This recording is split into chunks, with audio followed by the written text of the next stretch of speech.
Hello tout le monde, j'espère que vous allez bien. Aujourd'hui, on va parler de la gestion du temps. En effet, que ce soit mes clients, mes amis ou tout autour de moi, c'est un sujet qui revient tout le temps.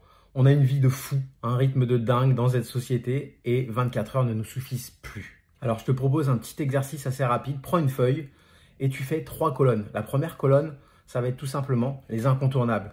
Que ce soit faire le ménage, faire à manger, aller chercher les enfants à l'école, aller travailler, des choses comme ça. Tout ce qui se répète chaque semaine en fait. La deuxième colonne, tu vas marquer les loisirs que tu fais déjà ou que tu aimerais mettre en place. Que ce soit commencer à me remettre en forme, aller danser une fois par semaine la salsa ou peu importe.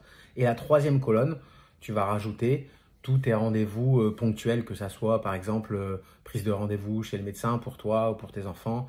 Voilà, les choses qui arrivent une fois de temps en temps en fait. Une fois que tu as fait ça, on va utiliser la matrice d'Eisenhower. Je ne sais pas si je le dis bien, mais on s'en fiche, ce n'est pas le plus important.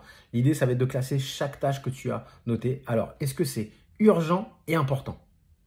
Est-ce que c'est important mais non urgent? Est-ce que c'est urgent et non important? Ou alors, est-ce que c'est ni important ni urgent? Tu sais ce qu'on va faire de ça.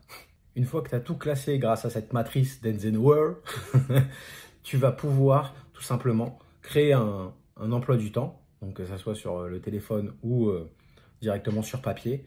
L'idée, ça va être donc de marquer en premier tout ce qui est urgent et important, aller chercher les enfants à l'école, même si là c'est les vacances, mais aller travailler, des choses comme ça.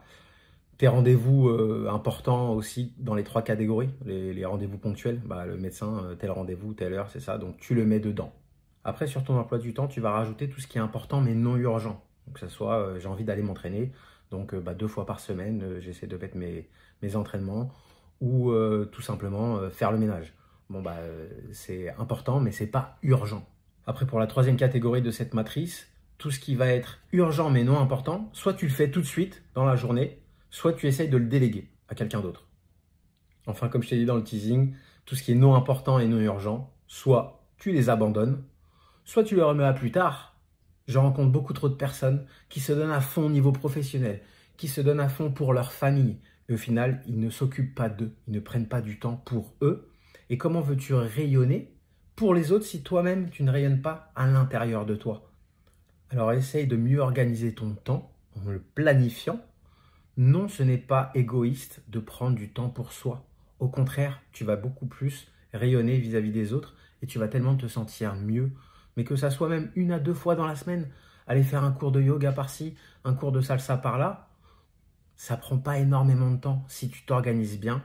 Et je te jure que tu verras les bienfaits, que ça soit sur le physique, bien sûr, mais sur ton mental. Prendre soin de soi va te permettre d'être beaucoup plus efficace dans toutes les autres tâches que tu as réalisées.